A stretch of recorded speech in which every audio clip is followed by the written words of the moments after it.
Riwayat ini adalah bermula dari inisiatif Bapak Bupati Pasuruan waktu itu, namanya Kiai Haji Jus Bakir Al-Jubri. Beliau punya angan-angan di Pasuruan ini ingin mendirikan masjid di samping sebagai tempat wisata religi, ini diharapkan juga sebagai ikon Kabupaten Pasuruan. Maka beliau berkonsultasi pada para kiai, para ulama, para pimpinan daerah, dan salah satu kiai besar waktu itu adalah Kiai Abdurrahman Wahid atau Gus Dur. Maka disetujuilah di sini dibangun masjid berarsitektur China. Kenapa?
Lingkungan Kasri, kelurahannya Petung Asri, kecamatannya Pandaan.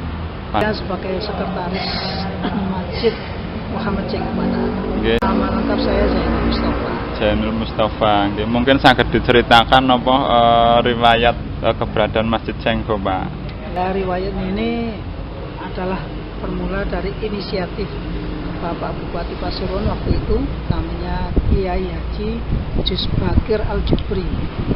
Beliau punya angan-angan di Pasuruan ini ingin mendirikan masjid di samping sebagai tempat wisata religi, ini diharapkan juga sebagai ikon Kabupaten Pasuruan. Maka beliau berkonsultasi pada para kiai, para ulama, para pimpinan daerah, dan salah satu kiai besar waktu itu adalah Kiai Abdurrahman Wahid atau Gus Dur.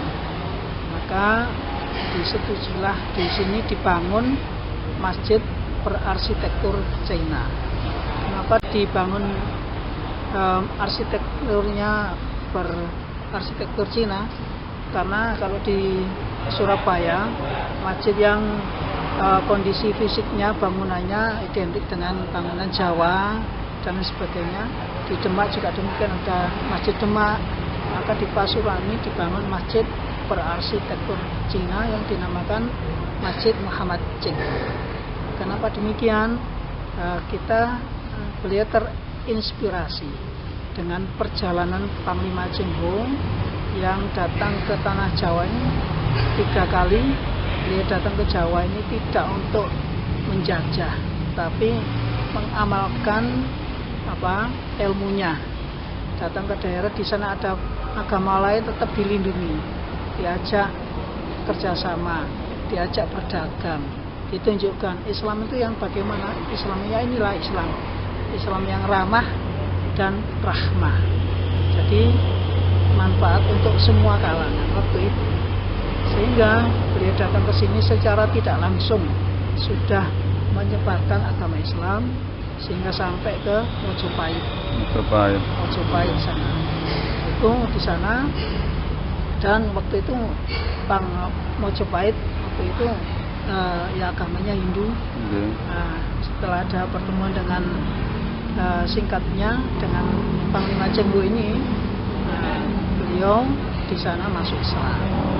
Sehingga secara mencatat perjalanan Cheng Ho ini, di Pandaan Pasuruan ini maka didirikan Masjid Muhammad Cheng Ho.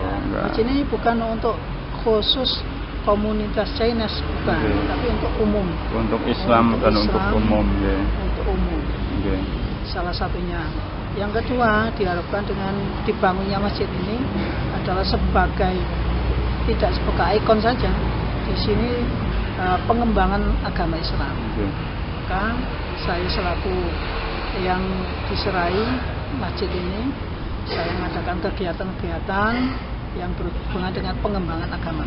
Seperti apa mawon, Pak? Seperti pengembangan pelaksanaan agama Islam. Di sini saya mengadakan diklat, ya, diklat entrepreneur muda yang berwawasan Islami, salah satunya.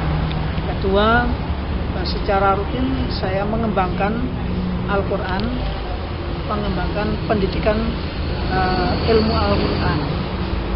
Ketiga, saya secara intens mengadakan pendidikan untuk para imam-imam masjid mushola untuk dididik, diajarkan bagaimana cara sholat yang betul sesuai dengan tuntunan Rasul. Yang 3-4 adalah manasik haji dan lain sebagainya. Itu secara intens. Di samping ada kegiatan istighosah rutin, ada kegiatan-kegiatan lain. Di masjid ini ada koleksi mungkin perpustakaan. Ini perpustakaan ini kami sudah taraf pengembangan, sudah kami rencanakan. Kami sudah ada MOU dengan IAIN Maulana Malik Ibrahim Malang, tapi belum kami realisasikan karena melihat kondisi saat ini di masjid masih butuh ruang, karena ruang di sini sementara tempatnya terbatas. Ada ini saat ini kami buka juga pusat kesehatan, pos kesehatan Masjid Muhammad Cheng. Di sini nih, Pak. Sini sudah dibuka, ada dokter prakteknya setiap hari Jumat, Sabtu dan Minggu. Oh, bisa sewaktu-waktu nganu nggih, siap nggih. Umum ini. Ini Kak juga Masjid Cheng Ho ini juga lokasinya strategis, tepat di tepi jalan raya napa Pak ini? Ya, jalan raya Surabaya Malang. Nggih, bagi napa para pengunjung yang dari Surabaya bisa langsung nganu nggih. Bisa langsung, ini aksesnya mudah. Kebetulan memang lokasinya di Pandaan ini masjidnya letaknya di segitiga Mas Kecamatan Pandaan antara Surabaya Malang Mojokerto ya, terus dan Mojokerto Surabaya. Oke, nuwun sewu, kalau untuk kunjungan untuk wisata religi yang terbanyak di hari-hari nopo, Pak? Kalau terbanyak di hari-hari antara Jumat, Sabtu, Minggu itu ya, terutama libur nasional. Tapi kalau untuk wisatawan dari mancanegara itu setiap waktu. Mulai dari China, dari Belanda, Eropa, Amerika, Asia juga intens. Masjid ini kami buka 24 jam. Iya, kami buka 24 jam. Dan untuk tamu yang kepingin nginap di sini, kami fasilitasi dengan tempat yang seadanya. Ada ruang penginapan di sini Ya, di untuk aula ini. Di aula. Ya, aula ini tempat serbaguna. Okay. Kalau hari-hari biasa kami gunakan untuk manasik haji, kegiatan TPQ, diklat-diklat. Kalau malam ya tadi kalau ada yang nginap, kami silakan di dalam. Okay. Di samping tadi yang saya sampaikan bahwa di Cengho ini tidak hanya masjidnya, kami juga mengembangkan pengetahuan. Yaitu yang mau juga entrepreneur itu, iya, Pak. Seperti itu. Okay. Nah, untuk kegiatan-kegiatan lain, pengembangan ekonomi salah satunya, khususnya kalau bulan Ramadan ini kami kembangkan ekonomi kerakyatan, ya di sini di masjid ini. Ya, nah, seperti itu. Sekretaris dan seksi dakwah. Seksi dakwah. Sehari-harinya selain di masjid? Saya pegawai kantor kelurahan Petung Asri.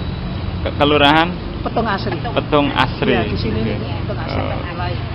Ini Pak, kalau itu namanya untuk pembiayaan pengelolaannya itu hanya cukup dari infak atau ada dari itu namanya Pemda ya atau dari gimana? yayasan. Ini murni dari infak jamaah. Murni dari infak jamaah. Luar biasa. Salah satunya ini kami kembangkan untuk biaya penerbitan Al-Quran cetak ini kami butuh biaya 1M. Itu juga dari jamaah. Ikutannya ini Qurannya di mana? Matur suwun sangat, Pak. Terima kasih, Pak. Di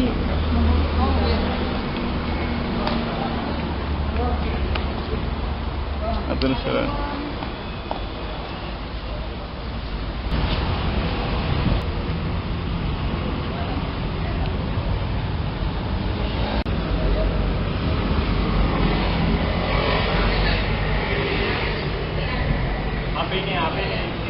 Yes, Pak.